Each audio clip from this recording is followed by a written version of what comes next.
Assalamualaikum warahmatullahi wabarakatuh. Selamat pagi semuanya. Apa kabarnya hari ini? Semoga semuanya selalu dalam keadaan sehat ya, dan tetap semangat belajar di rumah. Ya, hari ini kita lanjutkan materi kita tema 6 subtema 4 muatan bahasa Indonesia. Anak-anak disimak ya videonya. Mengidentifikasi tanda tanya pada kalimat tanya. Kalimat untuk menanyakan sesuatu disebut kalimat tanya. Kalimat tanya digunakan untuk mengetahui informasi. Kalimat tanya ditandai dengan tanda tanya di akhir kalimat. Kalimat tersebut harus dibaca dengan intonasi yang tepat. Mengidentifikasi kata tanya dalam kalimat tanya. Tanda tanya berada di akhir kalimat. Selain tanda tanya, kalimat tanya juga memiliki kata tanya. Kata tanya berada di awal kalimat. Ada 6 kata tanya, yaitu yang pertama apa, untuk menanyakan sesuatu. Kemudian kata tanya di mana, untuk menanyakan tempat. Kemudian kata tanya mengapa, untuk menanyakan sebab atau alasan. Kemudian kata tanya siapa, untuk menanyakan orang.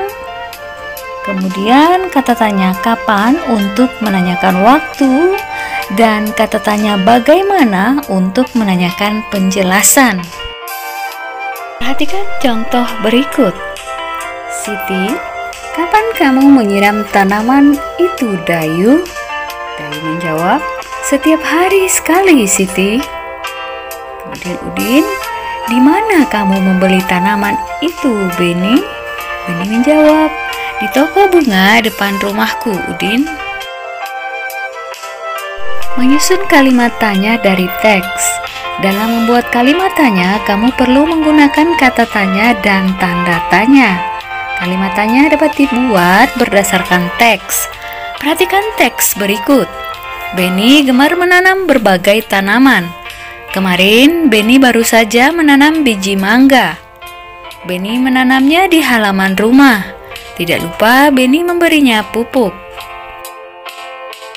Perhatikan kalimat pertama ya, kalimat pertama sebelumnya. Kalimat pertama berbunyi, Beni gemar menanam tanaman. Ada satu kata dalam kalimat tersebut yang bisa dijadikan jawaban, yaitu Beni. Nah, jika jawabannya Beni, maka pertanyaannya adalah siapa yang gemar menanam tanaman? Jadi jawabannya adalah Beni. Beni adalah nama orang. Jadi kata tanya yang tepat adalah siapa. Menjelaskan perbedaan kata tanya mengapa dan bagaimana. Kata tanya mengapa digunakan untuk menanyakan alasan. Perhatikan contoh berikut. Pertanyaannya, mengapa kita harus mencabut rumput liar di sekitar tanaman yang kita tanam? Maka jawabannya menggunakan karena ya. Jadi karena ini menanyakan alasan, maka untuk menjawabnya dimulai dari karena atau sebab ya. Jawabannya, karena rumput menyerap air dan makanan dari tanah sehingga menghambat pertumbuhan tanaman lain. Sedangkan kata tanya bagaimana untuk menanyakan proses atau penjelasan. Perhatikan contoh berikut. Pertanyaannya, bagaimana cara merawat tanaman yang benar? Maka jawabannya, kamu harus menyiramnya dengan rutin, memberi pupuk, dan merapikan dedaunannya. Menulis percakapan menggunakan kalimat tanya. Kalimat tanya dapat digunakan dalam sebuah percakapan. Untuk membuatnya perlu menentukan tema terlebih dahulu. Selain itu, buatlah pertanyaan dengan menggunakan kata tanya. Ingat, kata tanya memiliki fungsinya masing-masing.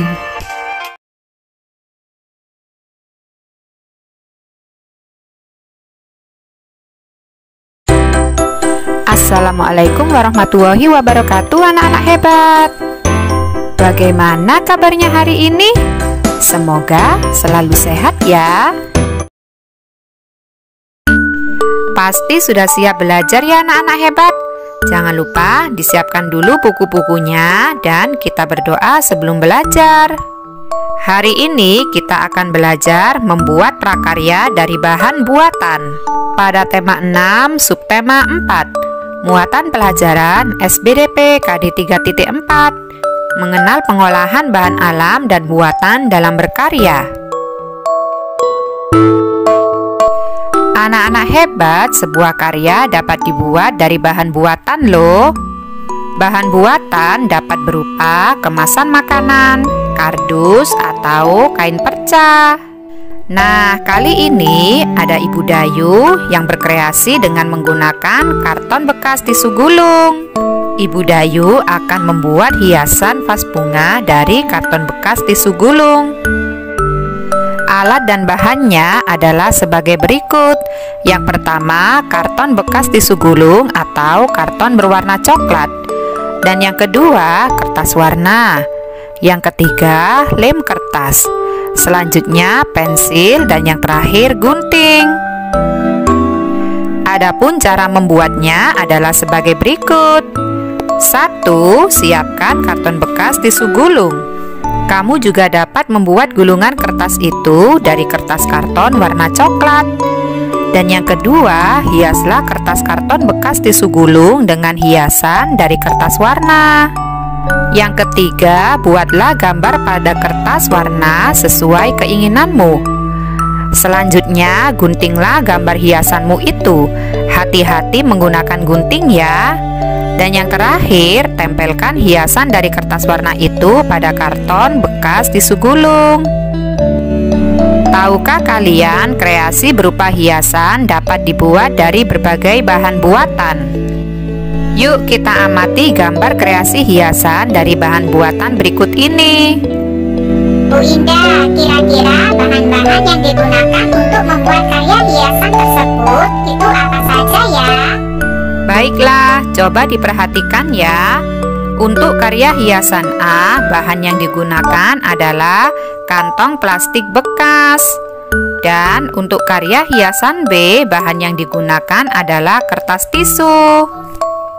Sedangkan untuk karya hiasan C, bahan yang digunakan adalah kertas lipat. Terima kasih Bu Indah. Bu Indah, bagaimana caranya membuat karya hiasan bunga dari kertas tisu?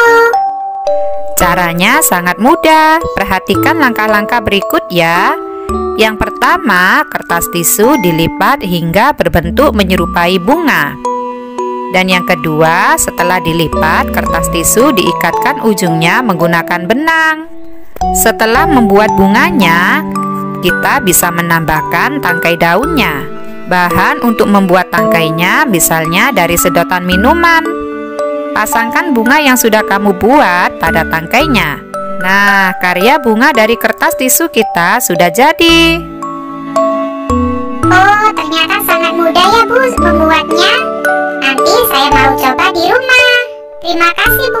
Baik, sama-sama ya. Anak-anak hebat, tahukah kalian kertas dapat dibuat karya hiasan menggunakan teknik quilling? Teknik quilling merupakan seni menggulung kertas yang dibuat menyerupai hewan atau tumbuhan. Nah, berikut merupakan karya hiasan bunga dengan teknik quilling. Sampai jumpa di video pembelajaran selanjutnya ya. Semoga bermanfaat. Wassalamualaikum warahmatullahi wabarakatuh.